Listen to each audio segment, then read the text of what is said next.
Water leak, AC work, brake cleaning ഇങ്ങനെയൊക്കെ ആയിട്ട് വന്ന് കിടക്കുന്ന വണ്ടിയാണ് ഇതേക്കട എക്സ്യൂവി. അപ്പോൾ ഇതിന്റെ കാര്യങ്ങളൊക്കെ ചെക്ക് ചെയ്ത് വന്നപ്പോൾ ബ്രേക്ക് ക്ലീനിങ് ചെയ്ത് വന്നപ്പോൾ അത് കണ്ടോ, ഇതിന്റെ റോട്ടറൊക്കെ ബ്ലേഡ് പോലെ ഇതിന് പോളിഷ് ചെയ്താൽ കിട്ടില്ല. അതുകൊണ്ടുള്ള റോട്ടർ 4 നമ്മൾ ചെയ്തു, 4 പോയതായിരുന്നു, 4 ചേഞ്ച് ചെയ്തു. അതായത് ബ്രേക്ക് പാഡ് മാറി.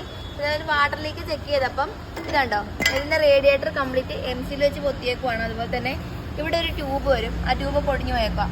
അപ്പം വേണ്ടി റേഡിയേറ്റർ ചേഞ്ച് ചെയ്തോളാൻ പറഞ്ഞു. അപ്പോൾ നമ്മൾ റേഡിയേറ്റർ ചേഞ്ച് ചെയ്തിട്ടുണ്ട്. അതുപോലെ തന്നെ എഞ്ചിന് ഭയങ്കര ജെർക്കിംഗ് ആയിരുന്നു. ആ ജെർക്കിങ് ചെക്ക് ചെയ്തപ്പോൾ കണ്ടോ മൗണ്ട് 2 പോയേക്കുവാ. ഇത് കണ്ടോ,